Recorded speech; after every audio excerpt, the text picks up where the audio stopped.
యేసుక్రీస్తు నామం పేరిట చేరిన ప్రతి ఒక్కరికి కూడా ప్రత్యేకమైన వందనాలు. ఎందుకంటే ఈ మాసము ఇంకా కొద్ది రోజులు మాత్రమే ఉంది, ఒక 15 రోజులు. కాబట్టి జ్ఞాపకం చేసుకొని మరి కొత్త సంవత్సరంలోనికి వెళ్ళబోతున్నాం. తగిన ఏర్పాటు, వివాహం చేసుకున్న తర్వాత కొత్త ఇంట్లోకి వెళ్తారు. అంటే భార్య భర్త ఇంటి దగ్గరికి వెళుతుంది. తనకు అది కొత్త ఇల్లే. ఎలా చక్కబెట్టుకోవాలో, ఎలా నడుచుకోవాలో, ఎలా అనుకోకుండాలో నేర్చుకుంటే సంసారంలో ఆ అమ్మాయి ఏమవుతుందండి, అక్కడ కూతురుగానే మారిపోద్ది. అత్తకి కూతురుగా మారిపోద్ది. లేదనుకుంటే ఎలాగ మారిపోద్ది చెప్పండి? దయ్యంలాగా మారుతుంది.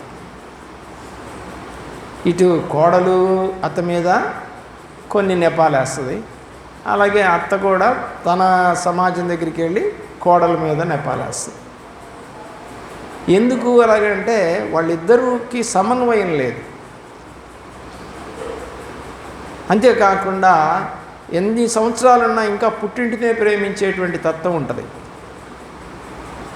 కాబట్టి అప్పుడు కొన్ని ఇబ్బందులు ఏర్పడుతూ ఉంటాయి సంసార జీవితం. అలాగే విశ్వాసంలో కూడా మనము ఎక్కడికి వెళ్ళినా, యోసేపు ఎక్కడికి వెళ్ళినా ఏం చేశాడు చెప్పండి? పాపం చేశాడా? చేయడు. దానియేలు, షద్రకు, మేషకు, అబేద్నెగోలు మరి పరాయి దేశంకి వెళ్ళి మరి మొక్కమంటే మొక్కలేదు, మరి అలాగే ఉద్యోగం నుంచి తీసేస్తామన్నారు, చంపేస్తామన్నారు, అయినా కూడా వంగల కదా. మరి అలాంటి విశ్వాసం ఏనామంది లేదు. కష్టం వస్తే దేవుడిని మానేసి, స్తుతించకుండా మానేసి, ఏదో క్రిస్మస్ వచ్చింది కాబట్టి 4 పాటలు పాడుకొని మళ్ళీ చర్చి మానేసి, ఏమండి 3 పండుగలకు వస్తారంట అందరూ. ఏది? కొత్త నిబంధనలు కూడా. ఒకటేంటి? క్రిస్మస్. పాత నిబంధనలు క్రిస్మస్ ఉందా లేదా? మరి బైబిల్ పట్టుకున్నాంగా, క్రిస్మస్ చేయమని రాసిందా? లేదు కదా. అయినా కూడా చేస్తున్నాంగా. పాత నిబంధనలో క్రిస్మస్ లేదు. మరి కొత్త నిబంధన మాత్రమే చెప్పుకుందామా? పాత నిబంధన వద్దా? చెప్పాలి. ఎందుకంటే పాత నిబంధనల నుంచి వచ్చినటువంటి వాడే యేసుక్రీస్తు వారు, సున్నతి పొందినవాడే యేసుక్రీస్తు వారు. 1వ పండగ అది. 2వ పండగ ఏమండి? గుడ్ ఫ్రైడే, ఈస్టరు, జనవరి 1 ఇవన్నీ కూడా చేస్తూ ఉన్నాం. ఎన్ని సంవత్సరాలు ఏం చేసావు?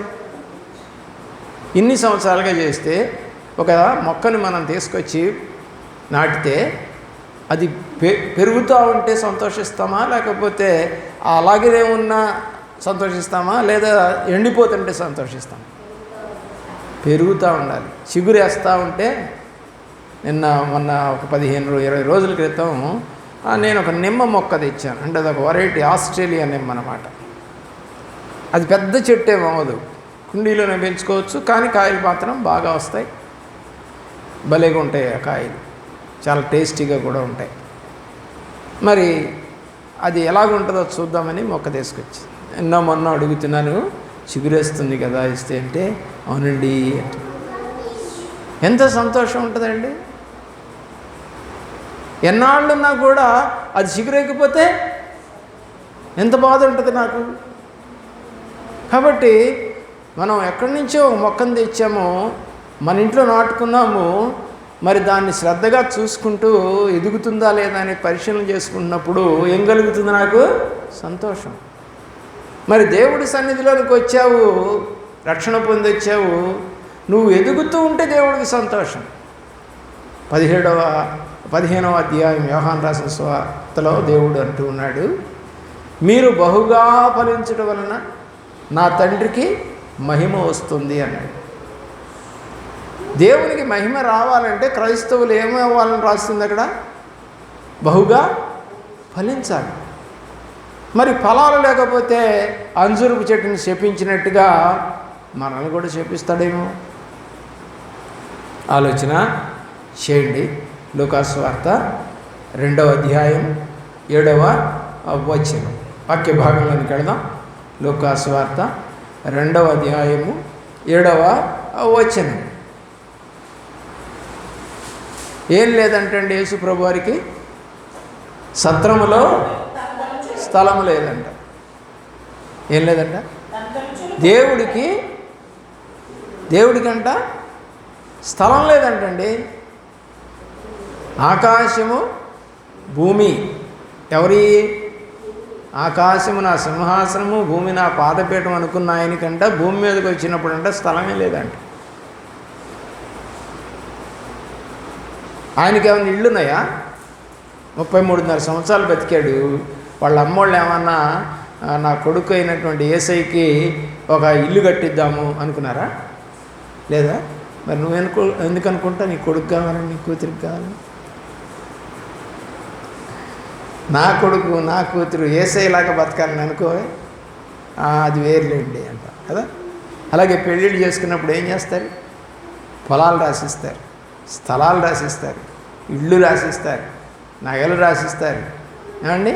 అవన్నీ ఉంటాయి. అవన్నీ కూడా పసుపు కొమ్ముల కింద ఇచ్చామని చెప్పేసి అంటుంటారు పాత పల్లెటూరులో.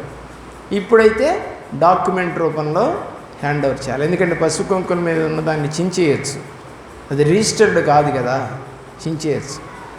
మనం పసుపు కుంకాలు పెట్టుకొని ఇది నాదేలే, నా దేవుడేలే అనుకుంటున్నావా? రిజిస్టర్ చేయబడ్డావా? నీ పేరు దేవుళ్ళో రిజిస్టర్ చేయబడిందా? రిజిస్టర్ చేయబడడానికి గల కారణాలు ఏంటంటే, ఫస్ట్ ప్రభువుని నమ్మాలి, తర్వాత బాప్తిజం తీసుకోవాలి, ఆ తర్వాత ఆత్మ బాప్తిజం తీసుకోవాలి, ఆ తర్వాత శ్రమల బాప్తిజం తీసుకోవాలి, ఆ తర్వాత దేవుడు వచ్చినప్పుడు సిద్ధపడి వెళ్తాం. హల్లెలూయా. అయితే మనం మొదటి బాప్తిజంతోనే అయిపోతాం కదా, నీటి బాప్తిజమే. ఆ తర్వాత దేవుడు ఏం చెప్పాడు? యోహాను రాసిన 1వ అధ్యాయము సువార్తలో, ఏమండి? నేను మీకు నీళ్లలో బాప్తిజం ఇస్తున్నాను, నా వెనక వచ్చేవాడు ఆత్మలో, పరిశుద్ధాత్మలో మీకు బాప్తిజం ఇస్తాడు అని ఎవరు చెప్పారు? యోహాను చెప్తా ఉన్నాడు. కానీ అలాంటి గొప్ప వ్యక్తికి ఏం లేనిదని రాయబడింది బైబిల్లో? స్థలం లేదు. చాలామంది అంటుంటాం మనం భూమి మీద కూడా, తలవాల్చుకొనుటకు స్థలం లేదు ఆయనకి. తలవాల్చడం అంటే చనిపోతే, తలవాల్చడం అర్థం ఏంటి? చనిపోతే ఆయనకి స్థలం లేదు. ఎవరిచ్చారు? మరి యోసేపు యొక్క సమయాన్ని ఇచ్చాడు, ఆ యొక్క యోసేపు పాత్రని ఇచ్చాడు అన్నమాట. అతను బాగా ధనవంతుడు. తాను మనకి ఇప్పుడైతే అప్పటికప్పుడు చనిపోతే మనం పోయి గొయ్యి తీస్తాము, అక్కడ అలా కాదు. ముందుగానే వాళ్ళు స్థలాన్ని సిద్ధపరచుకుంటారు. ఇది మరణానికి, మరణం అయితే ఇది నన్ను ఇక్కడ పెట్టేటువంటి స్థలం అని పెట్టినాడు. అది కూడా ఒక గుహలో పెట్టించుకున్నాడు. గుహ అంటే తొలిపించాలి, మరి కట్టించుకోవాలి, దానికి ఒక బండరాయి పెట్టుకున్నాడు. భార్యాభర్తలు ఇద్దరికి అనుగా 2 ఉంటాయి, అటువైపు ఒకటి ఇటువైపు ఒకటి ఉంటుంది, పడుకోబెట్టినట్టే ఉంటుంది. మనం కూడా ఏం చేస్తాము? సమాధి పెట్టిలో పడుకోబెట్టే కదా తీసుకెళ్ళి, ఆయన కూడా అలాగ పడుకోబెట్టారు. కాకపోతే ఆయన్ని ఇప్పుడు పొత్తిగుడ్డల్లో చూస్తున్నాము, అప్పుడు ఎలా చూస్తాము చెప్పండి?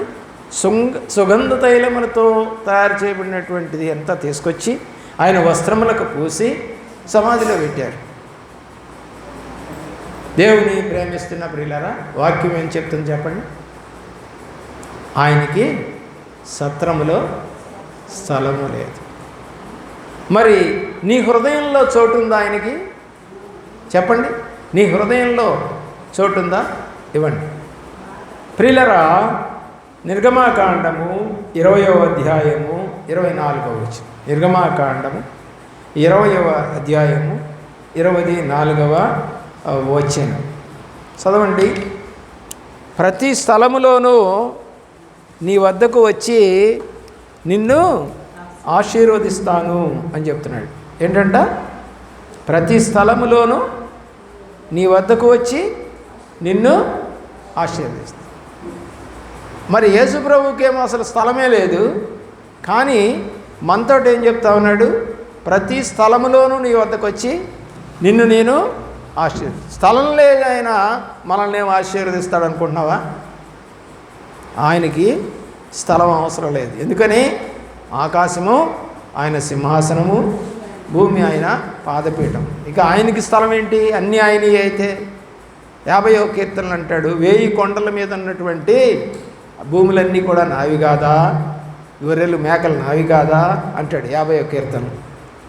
కాబట్టి ఆయన అన్నీ ఆయనయే. అన్నీ ఇచ్చిన యేసు, అన్నీ ఇచ్చిన దేవుడు అని మనం పాటలు పాడతాం. మరి దేవుడు అంటున్నాడు, నాకైతే స్థలం లేదు, కానీ నేను మాత్రం మీరు ఎక్కడైతే నన్ను స్తుతిస్తూ ఉంటారో ఆ ప్రతి స్థలంలోనికి నేను వచ్చి మిమ్ములను ఆశీర్వదిస్తాను.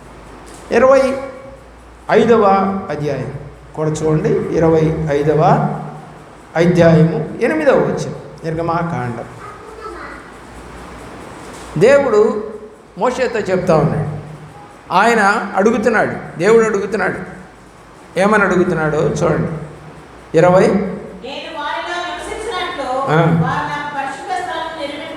ఇందాకేం లేదు, స్థలం లేదు. ఇప్పుడేమంటున్నాడు? నాకు ఒక పరిశుద్ధ స్థలాన్ని ఏర్పాటు చేయమంటున్నాడు. మరి స్థలం ఏర్పాటు చేశారా? చేశారు. మందిరం కట్టారు కదా, మందసం ఏర్పాటు చేశారు కదా. దేవుడి యొక్క మాటలు వింటున్న ప్రియబిడ్డలారా, చాలా ఆత్మీయ అర్థాలు ఉంటాయి. అంత లోతుగా వాక్యం చెప్పడానికి సమయం సరిపోదు, బైబిల్ స్టడీ అయితేనే సరిపోదు. మంచిది. 26వ అధ్యాయము 33వ వచనానికి రండి. 26:33. ఏ స్థలం అంటది?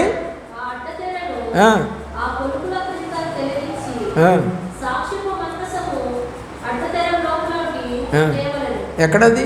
అతి పరిశుద్ధ స్థలం. పరిశుద్ధ స్థలం, పరిశుద్ధ స్థలం అంటే ఇప్పుడు ఈ మందిరం ఉందండి, ఇది పరిశుద్ధ స్థలం. ఇప్పుడు ఆ పక్కన ఉన్న ఆవరణ చెప్పండి, దేవుడి కొరకు ఏర్పాటు చేయని మందిరం యొక్క స్థలం. అంటే ఇప్పుడు బయటికి వెళ్ళాం కాబట్టి ఇది ఆవరణే. మరి అక్కడ ఏమైనా చెడ్డ పనులు చేయొచ్చా? మందిరంలోకి వస్తేనే చెడ్డ పనులు చేయకుండా ఉంటామా? అంటే మందిరపు ఆనుకొని ఉన్నటువంటి స్థలంలో, కాంపౌండ్ వాళ్ళలో ఉండి చెడుతనం చేయొచ్చా? లేదు. పరిశుద్ధ స్థలము, అతి పరిశుద్ధ స్థలం. అది పరిశుద్ధ స్థలం, ఇది అతి పరిశుద్ధ స్థలం. అంటే ఇంకా జాగ్రత్తగా ఉండాలి లోపలికి వచ్చిన తర్వాత. బయట ఎన్నెన్నో అనుకొని ఉండొచ్చు, మాట్లాడుకొని ఉండొచ్చు, లేకపోతే పిచ్చేపాటి మాట్లాడుకోవచ్చు. కానీ అతి పరిశుద్ధ స్థలానికి వచ్చేసరికి అవన్నీ ఏమవ్వాలి? ఆగిపోవాలి. ఎల్లరికి తావులేనటువంటి స్థలం, దేవుణ్ణి మహిమపరిచే స్థలం. దేవుడు వాక్యం వింటున్నాం, దేవుడు మనతో ఉన్నాడని నమ్ముతున్నాం, పరిశుద్ధ లేఖనాలని చూస్తూ ఉన్నాం. కాబట్టి దేవుణ్ణి చూసినట్టుగా నీవు ఫీల్ అవ్వాలి. లేవీకాండం 16వ అధ్యాయం 16వ వచనం. లేవీకాండం 16వ అధ్యాయం 16వ వచనం 17వ వచనం, 2 వచనాలు చదువుదామండి.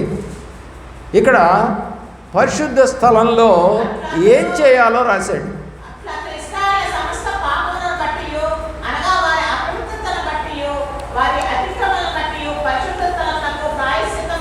పరిశుద్ధ స్థలం దేనికి గుర్తుగా కనపడుతుంది బైబిల్లో? ప్రాయశ్చిత్తానికి. ఆడుకునేది కాదు, గేలి చేసేది కాదు, కేకలేసేది కాదు, పరిశుద్ధంగా ఉండాలి. కాబట్టి అన్క్లీన్డ్ హార్ట్తో, ఏదో తలంపులతో నువ్వు వచ్చుంటే దానికి అంతటికి ఏం చేయాలంట? మందిరంలో ప్రాయశ్చిత్తం చేయాలి. ప్రాయశ్చిత్తం అంటే అప్పుడు మేకలు, గొర్రెలు తీసుకెళ్ళి యాజకునికి ఇవ్వాలి. నిజంగా అలాగే చేస్తే మనం ఎన్ని గొర్రెలు ఇవ్వాలో దేవుడికి? చేసిన ప్రతి తప్పుకి దేవుడు ఆ యొక్క పరిశుద్ధ స్థలం దగ్గరికి వెళ్ళి ఒక గొర్రె పిల్ల ఇవ్వాలంటే నీ యొక్క జీతం కాదు కదా, ఏది సరిపోదు. ఎందుకని అన్ని అబద్ధాలు ఆడతాం, అన్ని మోసాలు చేస్తాం, అన్ని కన్నింగ్ నేచర్లు. కళ్ళతోనే ఆడవాళ్ళు సైకిల్ చేస్తారని సామెతల గ్రంథంలో రాసింది. ఏమంటున్నాడు సొలొమోను? ఆ యొక్క మనుషులుండే ఛాయకు నువ్వు వెళ్ళబాకు, కళ్ళతోనే సైకిల్ చేస్తారంటాడు. ఎందుకని? పాపము అనేది కళ్ళల్లో కనపడుతుంది, నోట్లో కనపడుతుంది, శరీరంలో కనపడుతుంది, ప్రవర్తనలో కనపడుతుంది, నడకలో కనపడుతుంది. రకరకాలుగా మన ప్రవర్తన దేవునికి ఇష్టమైందో కాదు దాన్ని బట్టి కనుక్కోవచ్చు. ఒక అమ్మాయి మార్కెట్లో కనపడింది నాకు, మంచిది. మార్కెట్లో కనపడినటువంటి ఈ అమ్మాయి మరి నన్ను గమనించలేదు. ఏదేదో మాట్లాడుతూ అక్కడ వాగ్వివాదం అంటే ఒక గొడవ పెట్టుకుంది. సరే నేను విన్నాను, అంటే నేను ఆ శబ్దం విని అటువైపు చూస్తే ఆమె విశ్వాసే. అరే విశ్వాసం ఏంటి ఇలా గొడవ పెట్టుకుంటుంది, ఏమన్నా తేడా ఉందా, ఈ అమ్మాయిది తప్ప అబ్బాయి తప్ప తెలియదు కదా. సరే పోయి చూస్తే అక్కడ విషయం తెలిసింది. ఏంటంటే కూరగాయలు ఈ అమ్మాయి ఏరుకుంటా ఉందంట, అదే బండి మీద ఏరుకుంటా ఉంటే వాడు ఏం చేశాడంటే ఈ అమ్మాయి చేపట్టుకున్నాడట. కోపం వచ్చింది. తప్పేం కాదు, అది తప్పేం కాదు. అనవసరంగా ఏమీ వివాదం పెట్టుకోవాలా. అయితే చెడ్డ మాటలు అయితే మాట్లాడకూడదు. వివాదం అనేది ఉంటుంది, కానీ చెడ్డ మాటలతోటి వివాదాన్ని పెంచకూడదు. సరే ఇంతలోకి నేను అక్కడికి రాగానే వెంటనే తను కంట్రోల్ అయిపోయి వందనాలయ్య గారు అనేసింది. ఆ కూరగాయలు అమ్మేటువంటి వ్యక్తి కూడా క్రైస్తవుడు, వాడు కూడా క్రైస్తవుడే. వాడు కూడా వెంటనే ఈ అమ్మాయి వందనాలని చెప్పగానే వాడు కూడా వందనాలు చెబుతున్నాడు. నేను వెంటనే అన్నాను, మరి ఏంటయ్యా ఈ వివాదం చేసుకుంటే మీరిద్దరు క్రైస్తవులుగా ఉండి చేసుకుంటే ఏమనుకుంటారు, సర్వ సమాజము సభ్యులుగా లేరు అనుకుంటారు కదా, తప్పు కదా ఇది అని నేను గద్దించిన తర్వాత దండం పెట్టి నన్ను క్షమించండి అయ్యగారు అంటాను. నాన్న ఇక్కడికి రాకూడదు, అటు కూర్చో. దేవుని యొక్క ప్రేమలో ప్రియులారా, మనము ప్రభు సన్నిధిలో కూర్చునేదే కొద్ది సమయం. ఆ కొద్ది సమయం కూడా ప్రభువుకి ఇవ్వకుండా మనము ప్రవర్తిస్తూ ఉంటాం. ఎందుకంటే యేసు ప్రభు వారు బాలుడిగానే ఉన్నా అది తల్లిదండ్రులు ఇద్దరు కూడా చాలా భక్తితో భయంతో పెంచారు ఆయన. అదే మనకు గుర్తు. మనం కూడా మన యొక్క ఫ్యామిలీని భయములో భక్తిలో పెంచాలి. భయభక్తులు లేనటువంటి వారు ఏమవుతారో కూడా రాసింది. నేను అది చెప్పడానికి రాలేదు. ఇప్పుడు మాత్రం ప్రభువారికి స్థలం లేదు, మన కొరకు ఒక స్థలం సిద్ధపరుస్తున్నాడు. మరియు ఆయన ప్రతి స్థలంలోనికి వచ్చి మనల్ని ఆశీర్వదిస్తానని వాగ్దానం చేశాడు. మరి ఆయనే కోరుకున్నాడు, నాకు ఒక పరిశుద్ధ స్థలాన్ని ఏర్పాటు చేయండి అని ఆయన కోరుకుంటూ ఉన్నాడు. దాన్ని భాగాలుగా విభజించాడు. పరిశుద్ధ స్థలం, అతి పరిశుద్ధ స్థలము అని. అంటే అతి పరిశుద్ధ స్థలంలో సేవకుడు లేదా యాజకుడు వెళతాడు. కొన్ని సంఘాల్లో మనం చూస్తే ఈ గదంతా ప్లేసు సేవకుడే ఉంటాడు. అంటే ఈ ప్రాంతం అంతా ఎవరు కూర్చోరు, ఇక అంత గ్యాప్ ఇస్తారు. ఎందుకని వాళ్ళు దూరంగా ఉండాలి, లేకపోతే డిస్టర్బెన్స్ అవుతుందని, లేదా దేవుడికి మహిమ రాదని, అల్లరిగా ఉండటానికి వీల్లేదని వాళ్ళంతా కూడా కొంచెం దూరంగా పెడతారు. కేవలం సేవకుడు మాత్రమే, అసిస్టెంట్ సేవకుడు మాత్రమే ఈ డాస్ మీద ఉంటారు. ఇది చాలా చోట్ల జరిగేది.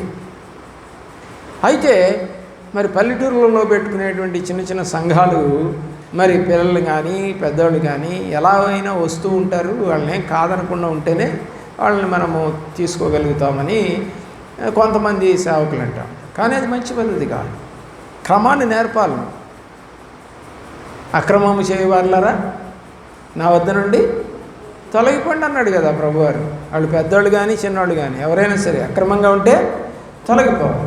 మత్తయి సువార్త 8వ అధ్యాయము 20వ వచనంలో కూడా తలవాల్చుకొనుటకు స్థలం లేదు. లూకాసు సువార్తలో కూడా 9వ అధ్యాయము 58వ వచనంలో తలవాల్చుకొనుటకు ఆయనకు స్థలము లేదు.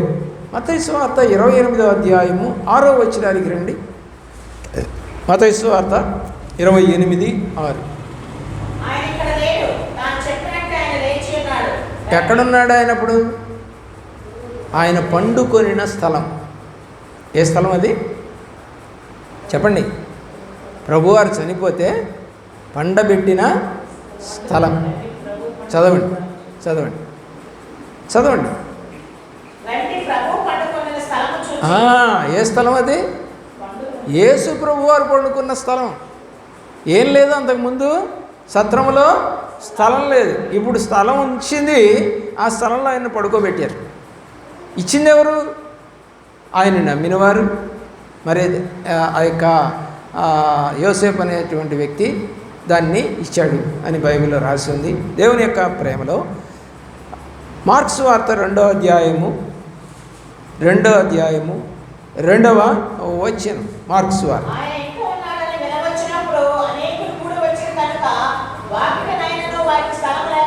ఎవరికి? విశ్వసించి దేవుడి దగ్గరకు వచ్చిన వాళ్ళకంట ఆయన కలుసుకోవడానికి స్థలం లేక వాకిట్లో కూర్చున్నారంట. ఎంత గొప్ప దేవుడు! నేను ఎప్పుడప్పుడు ప్రార్థన చేస్తాను, ప్రభువా నువ్వు అద్భుతాలు చేస్తున్నావు కాబట్టి నీ చుట్టూ జనాలు వస్తూ ఉన్నారు.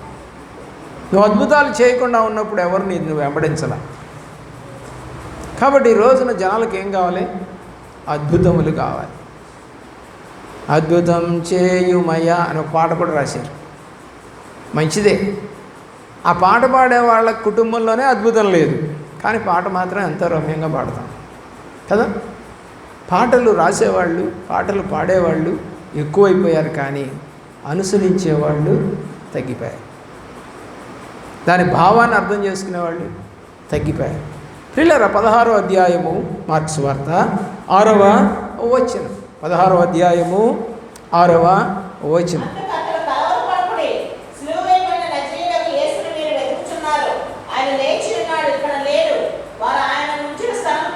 ఏ స్థలం అంట? ఆయనను ఉంచిన స్థలం. ఇది పండబెట్టిన స్థలం. పుట్టినప్పుడు స్థలం లేదు, మనతో ప్రతి చోటకి ప్రతి స్థలంలోనికి వచ్చి మనల్ని ఆశీర్వదించే దేవుడు. ఆయనకు ఒక పరిశుద్ధ స్థలం కావాలని కోరుకున్న దేవుడు. అతి పరిశుద్ధ స్థలంలోనికి యాజకుడు వస్తే ఆయనతో మాట్లాడాలనుకుంటున్నటువంటి దేవుడు ప్రియులరా. కానీ ఆయనకి ఏం లేదు, స్థలం లేదు. మరి నీకెన్ని స్థలాలు ఉన్నాయి?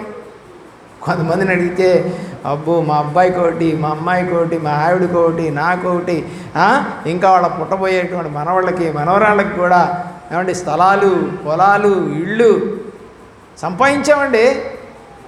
ఎంత గొప్ప జీవితం కదా. వాళ్ళని కనపరుస్తున్నావా? దేవుడికి స్థానం ఉందా నీ హృదయంలో? లోకంలో ఎన్నో స్థలాలు కొనుక్కున్నావు, ఇళ్ళు కొనుక్కున్నావు, 100 ఇళ్ళు కనుక్కున్నావండి, లేదా 20 ఇళ్ళు కొన్నావు, లేదా 10 ఇళ్ళు కొన్నావు, కానీ నువ్వు నివసించేది మాత్రం ఒక్కింట్లో. నువ్వు నివసించేది మాత్రం ఒక్కింట్లో. దేవుని యొక్క మహాకృప నీ మీద ఉంటే ఎలా జీవిస్తావు? సంతోషముగా, ఆనందంగా, దీర్ఘకాలం జీవించాలి. తక్కువ కాలంలో 7వ అధ్యాయం అనుకుంటాను, ప్రసంగి గ్రంథము 7వ అధ్యాయము 7వ వచనం అనుకుంటా, చదవండి. ఏమండి, ఈ లోకంలో ఎన్నెన్నో సంపాదిస్తాం, అయితే ఎలా బ్రతుకుతున్నాము అనేది లెక్క ఉండదు. ప్రసంగి గ్రంథము 7వ అధ్యాయము 7వ వచనం చూడండి.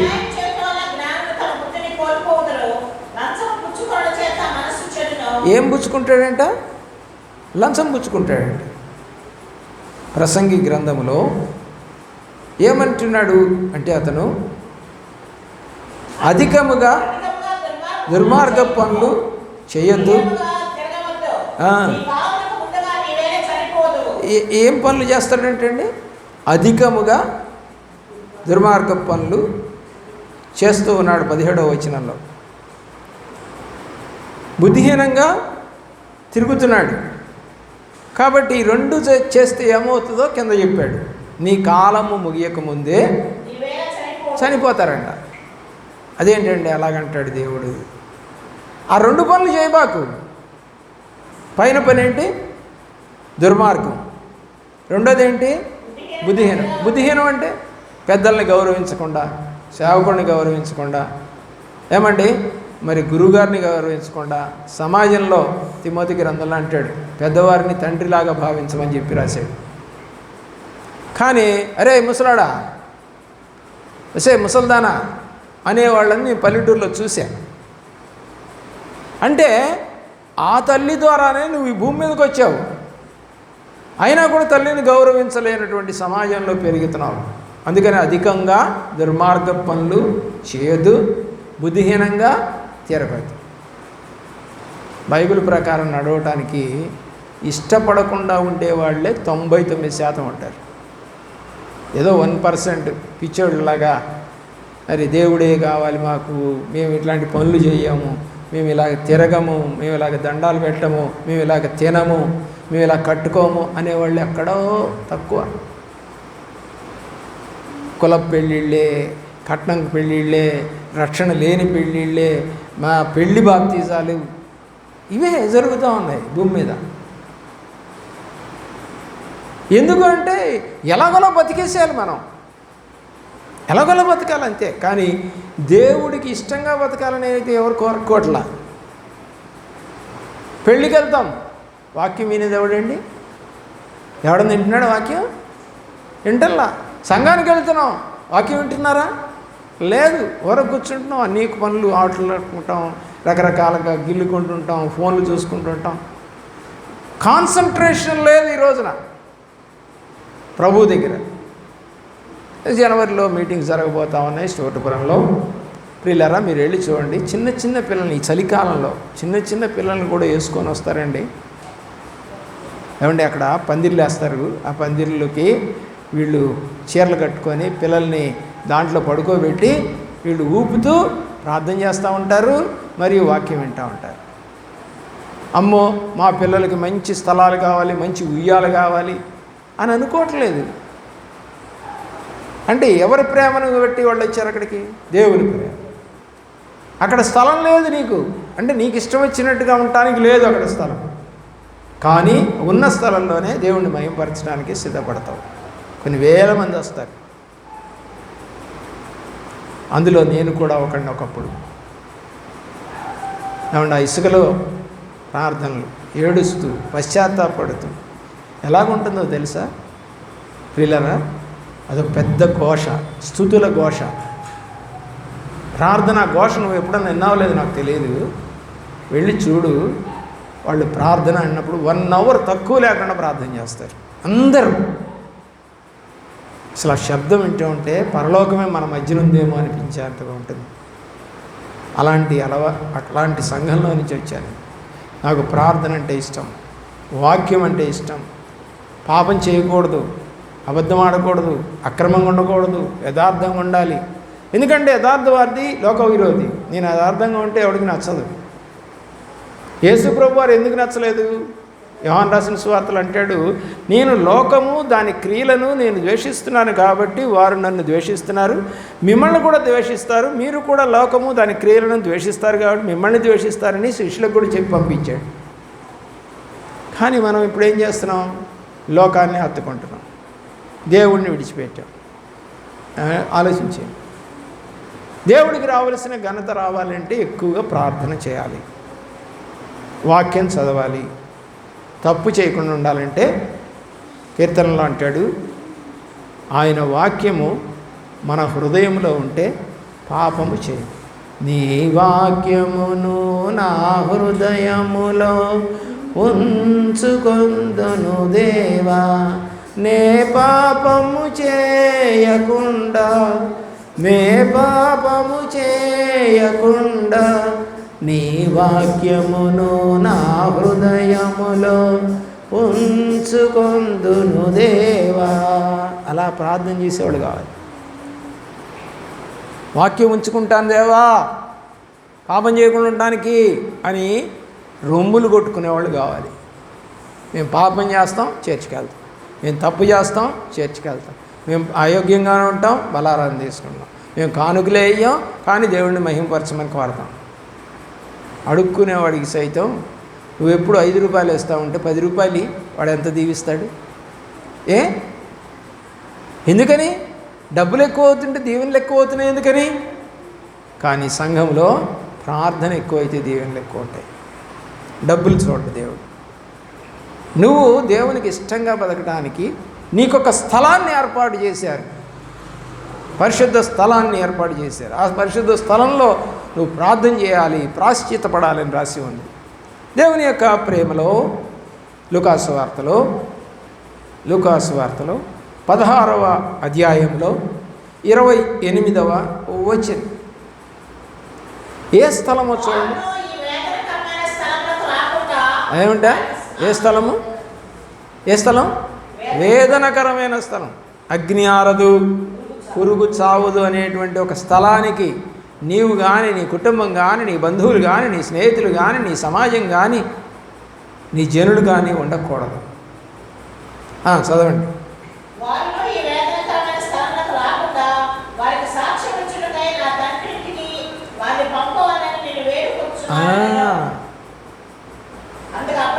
చాలు చాలు. మనం అందరం ఎక్కడికి చేరాలని ఆశపడుతున్నాం? తండ్రి ఇంటికి. తండ్రి ఇల్లు ఎక్కడుంది? ఆకాశంలో ఉంది, పరలోకంలో ఉంది. తండ్రి స్థలము పరలోకంలో ఉంది. ఆ స్థలం మనం చూడలే, కానీ చూపిస్తాడట, తీసుకెళ్తాడట, మోసుకెళ్తాడట. ఎలాగొచ్చి? మేఘారూఢుడై దేవుని కుమారుడు వచ్చుట మీరు చూచెదరు, ఆయన పొడిచిన వారు చూచెదరు, రొమ్ము కొట్టుకుంటారు అని కూడా రాసింది ప్రకటన గ్రంథం 1వ అధ్యాయంలో. దేవుని ప్రేమిస్తున్న ప్రియులరా, మరలా ఆయన్ని ఎక్కడికి తీసుకెళ్లారు? కొట్టిన తర్వాత చూడండి ఎక్కడికి తీసుకెళ్లారో. 28వ అధ్యాయము 33వ వచనం, లూకాసు వార్త 28వ అధ్యాయము 13వ వచనం. కపాలం అనేటువంటి స్థలమునకు తీసుకెళ్ళారు. చదవండి. గొల్గతా 28:33. లూకాసు వార్త 23 చూడండి. 23:33 చూడండి. 20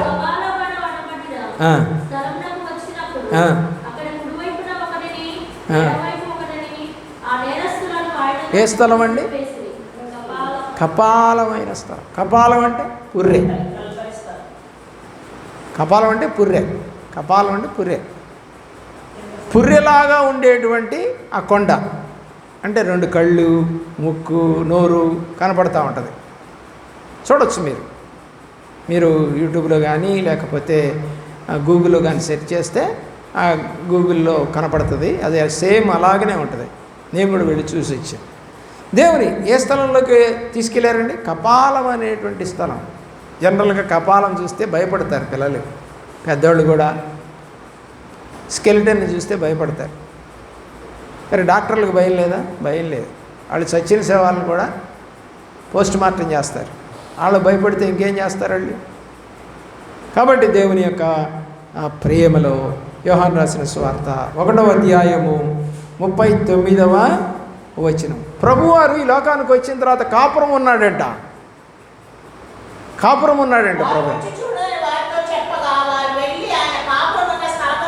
ఏ స్థలం అంట అయింది? కాపురం ఉన్న స్థలం ఇది. ప్రభువారు ఉంటున్న స్థలం. కాపురం అంటే ఒక చోట అస్థిరంగా ఉన్నాడు అని అర్థం. ఒక ప్లేస్ ఉంది ఆయన్ని. బాప్తిజం తీసుకున్న తర్వాత అక్కడ యోహాను వీళ్ళు ఇద్దరు కూడా, ఆంజనేయ కూడా ఆయన్ని వెంబడించారు. ఎక్కడయ్యా అంటే రండి చూద్దురు కానీ అని తీసుకెళ్ళాడు. ఆయన కాపురం ఉన్న స్థలము ఎక్కడ? అక్కడికి వెళ్ళారనేది బైబిల్లో చెప్తాను. 4వ అధ్యాయము 20వ వచనం. 4:20 దేవుడు సమరయ స్త్రీతో చెప్తా ఉన్నాడు. 4:20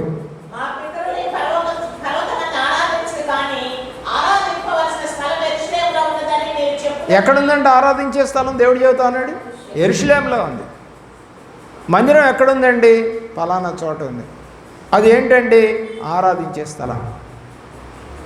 రకరకాల డినామినేషన్లతోటి ఈ రోజున భూమి మీద రకరకాల సేవలు కట్టి ఏమని చెప్తున్నారు ప్రతివారు కూడా, ఇది పరిశుద్ధ స్థలం, మనం ఇక్కడి నుంచి ప్రార్థన చేస్తే పరలోకానికి వెళ్తాం అని చెబుతారు. పరలోకానికి మందిరంలో కూర్చుంటేనే కాదు, ఎక్కడున్నా. యోసేపు ఐగుప్తులో ఉంటే మరి పరలోకానికి పోడా? దానియేలు మరి బబులోను దేశంలో ఉంటే పోడా? అక్కడ మందిరం లేదుగా. అంటే మందిరం ఉన్న చోట మాత్రమే ఎత్తబడతారా? హృదయమే నీ ఆలయం క్రీస్తు. ఏంటంటే హృదయమే నీ ఆలయం క్రీస్తు. ఎంత చక్కని పాట. ఏం చేసుకోవాలి? హృదయాన్ని ఆలయంగా మార్చుకోవాలి. ఎక్కడున్నా స్తుతించవచ్చు. లేదంటే మాకు ఒక స్థలం కావాలి అని మరి అడిగారు బైబిల్లో. అలా అడిగి వాళ్ళు ఆ స్థలంలో మరి దేవుని యొక్క మందిరాన్ని కట్టినట్టుగా మనకు కనపడుతూ ఉంది బైబిల్లో. 10వ అధ్యాయము 40వ వచనం, 10:40 యోహాను రాసిన సువార్త. ఇదే స్థలము బాప్తిజం ఇచ్చే స్థలం. స్థలాలు భలేగా ఉంటాయి బైబిల్లో.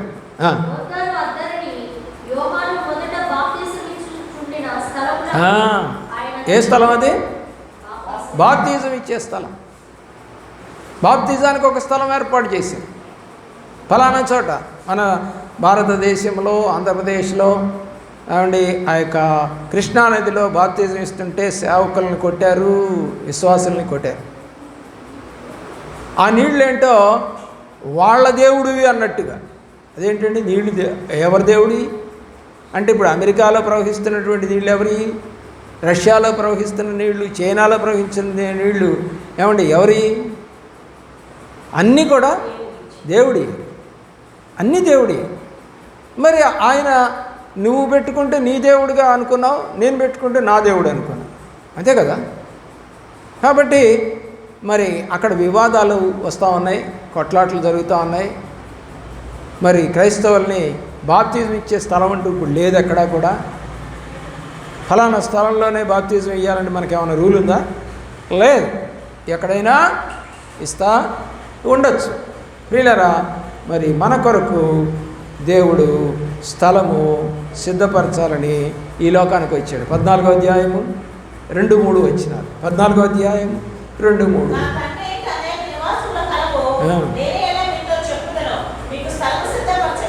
కాబట్టి మనకి ఈ భూమి మీదే కాదు, భూమి మీద ఆశీర్వదిస్తాడు, స్థలాలు ఇస్తాడు, పొలాలు ఇస్తాడు, ఇళ్ళు ఇస్తాడు. కానీ మనకు ఒక స్థలాన్ని ఏర్పాటు చేస్తా ఉన్నాడంటే పరలోకంలో. ఆ స్థలానికి చేరుకోవాలనేటువంటి ఆశ నీకుందా? అలాంటి ప్రార్థన నీకుందా? అలాంటి అసలు ఆలోచన ఉందా? ఎప్పుడన్నా దర్శనం వచ్చిందా? ఆ కళ ఏమన్నా కన్నావా? ఈ వాక్యం చదువుతుండగానే కళ్ళు మూసుకొని ప్రభా ఒక్కసారి నాకు ఆ దర్శనం చూపివా అడిగావా? నీకు ఒక స్థలం ఉంది పరలోకంలో, దాని గురించి ఏమైనా ప్రయాసపడుతున్నావా? ఒకసారి ఆలోచన చేయండి. 19వ అధ్యాయము 18 చూడండి. 18వ అధ్యాయము 2వ వచనం, 18:2 కదా.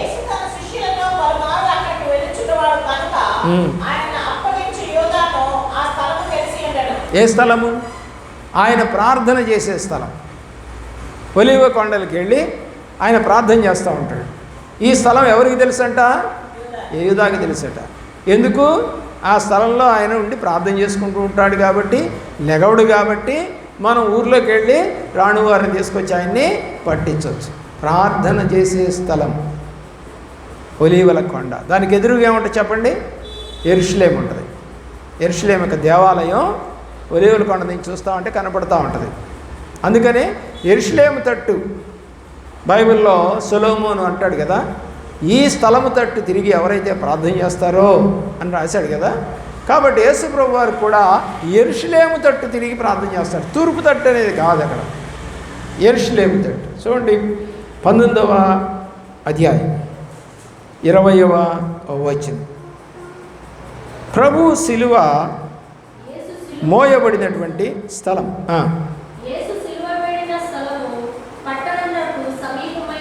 ఏ స్థలం ఇది?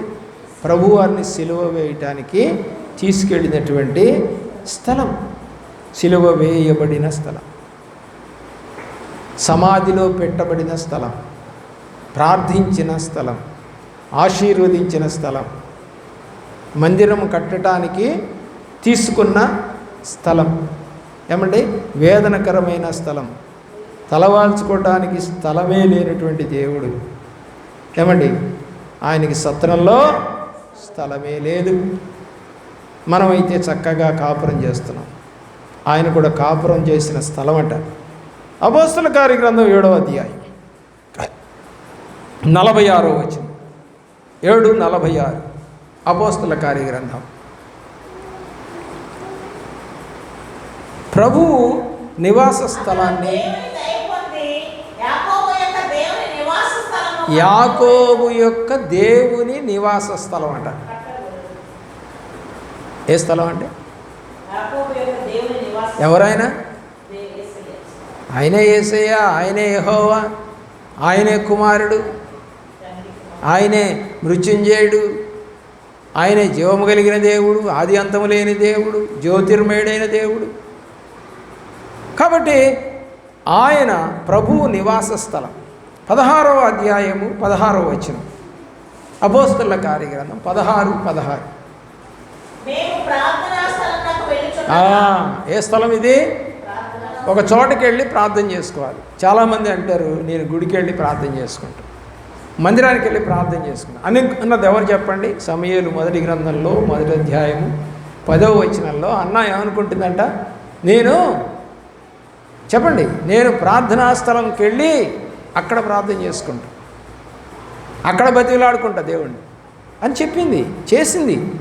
దేవుని యొక్క ప్రేమలో కొరింథీయులకు రాసిన మొదటి పత్రిక 1వ అధ్యాయము 2వ వచనం, ప్రతి స్థలము కూడా ప్రార్థించే స్థలమే. 1వ అధ్యాయం 2వ వచనం,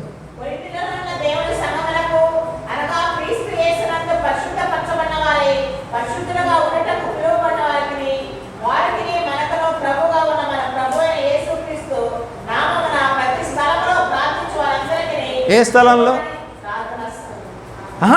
ప్రతి స్థలంలో. అది కొండ, మిట్ట, నద, సముద్రమా, ఏమండి మరి సమాధి దగ్గరికి కూడా వెళ్ళి పాస్టర్ గారు ప్రార్థన చేయట్లా? రోగుల దగ్గరికి వెళ్ళి ప్రార్థన చేయట్లా?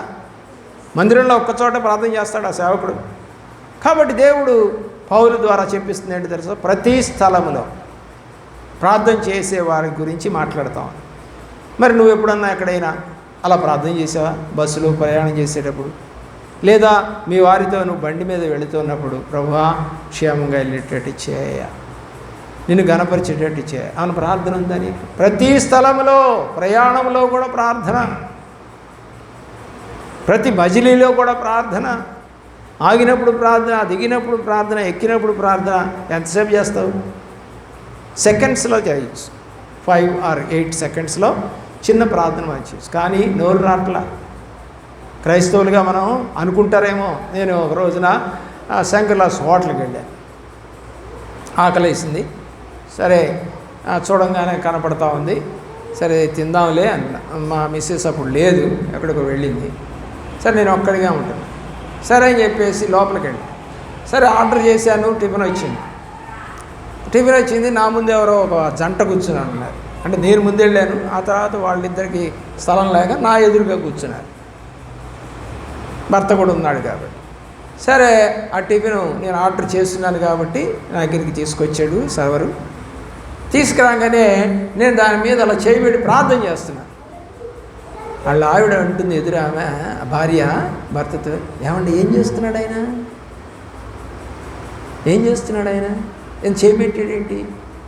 తినొచ్చు కదా అంటుంటే, పిచ్చిదాన వాళ్ళ దేవుడికి ఆయన ప్రార్థన చేసుకుంటున్నాడు.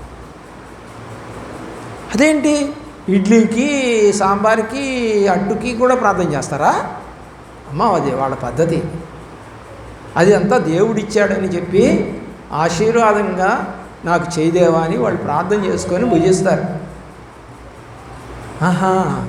మనం చేయట్లేదు కదగా, మనం చేయం, మనకు నేర్పలా, కానీ వాళ్ళకి నేర్పాడు వాళ్ళ ప్రభు అని ఆయన చెప్పాడు. నాకు వినపడతా ఉంది, కొంచెం అర్థమవుతుంది నాకు. సరే అయిపోయిన తర్వాత ఆమెకి మనసు ఆగట్లా. మీరు క్రైస్తవులా అని అడిగాను. ఎలా తెలిసింది? నేను కూడా కొంచెం కదిలిద్దాంలేమని. ఎలా తెలిసింది మీకు? మీరు ప్రార్థన చేస్తున్నారండి మీరు ఇందాక అని చెప్పేసి. అవునమ్మా, దేవుడు ఇచ్చినటువంటి ఆహారాన్ని ఆశీర్వదించమని కోరి మనం తీసుకుంటే మనకు మంచిగా ఉంటుంది, ఆరోగ్యంగా ఉంటాం. ఒకవేళ దాంట్లో దోషం ఉన్నా దాన్ని తీసేస్తాడు. అది మా విశ్వాసం అమ్మా అని నేను ఆమెతో చెప్పడం జరిగింది. చూద్దాం 4వ అధ్యాయం 17వ వచనం కూడా, కొరింథీయులకు రాసిన మొదటి పత్రిక 4:17.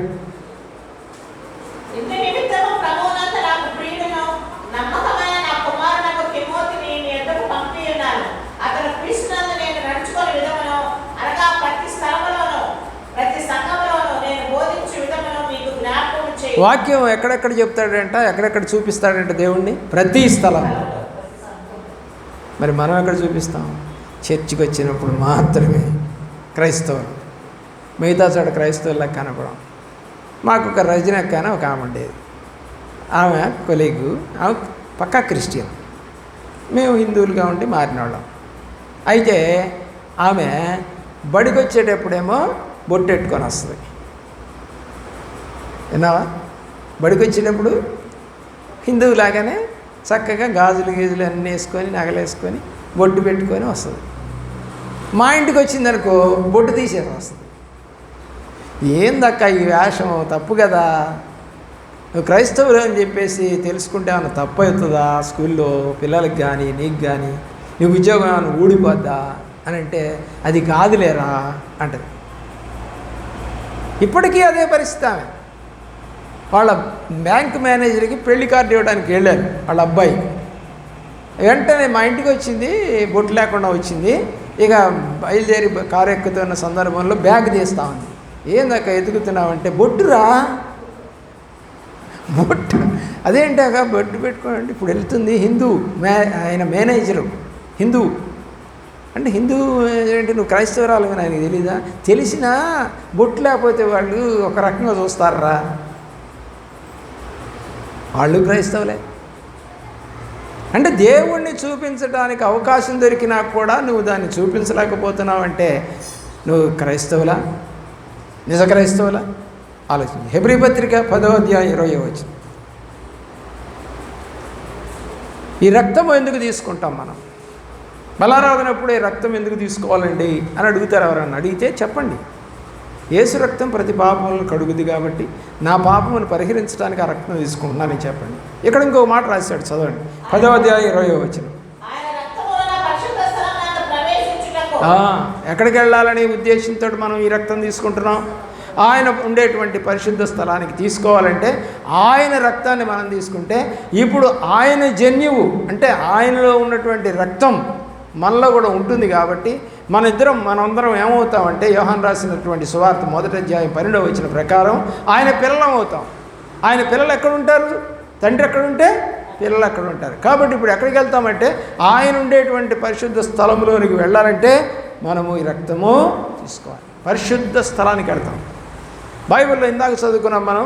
పరిశుద్ధ స్థలం ఒకటి, అతి పరిశుద్ధ స్థలం, ప్రభువారు ఉండేటువంటి స్థలం. ఆ స్థలానికి వెళ్ళాలని ఆశ నీకుంటే ఈ క్రిస్మస్ దినాల్లో నువ్వు యేసు ప్రభువుని నీ హృదయంలో చేర్చుకో. అంతేకాదు ఈ లోక సంబంధమైనవి కాకుండా పర సంబంధమైన ఆలోచనలతో నీవు దేవుణ్ణి వెంబడించు.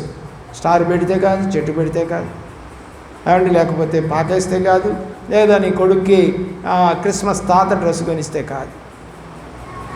ఏమండి, దేవుడు అంటే ఈ లోకానికి ఎలా వచ్చాడని రాసిందండి బైబిల్లో? బహుమానంగా వచ్చాడు. మనకు బహుమతులు ఇవ్వడానికి వచ్చాడు, కానుకలు ఇవ్వడానికి వచ్చారు జ్ఞానులు. ప్రియులారా, దేవుడే మన కొరకు బహుమానిగా వచ్చి మన కొరకు ఒక బహుమానాన్ని ఇచ్చిపోయాడు. ఏంటో బహుమానం అంటే రక్షణ. ఎవరివ్వలేనటువంటి రక్షణ నీకు ఇచ్చాడు. దాన్ని నువ్వేం చేయాలి? కాపాడుకోవాలి. ఏమంటున్నాడు తిమోతితో? నీకు ఇచ్చిన రక్షణను నువ్వు కాపాడుకోవాల్సిన బాధ్యత నీదే. అంతేగాని చుట్టాలింటికి వెళ్ళినప్పుడు, బంధువులింటికి వెళ్ళినప్పుడు క్రీస్తుని కాదు, ఒక అన్యుడిలాగా నువ్వు ప్రవర్తించడానికి కనుక ప్రయత్నం చేస్తే దేవుడికి కోపం వస్తుంది.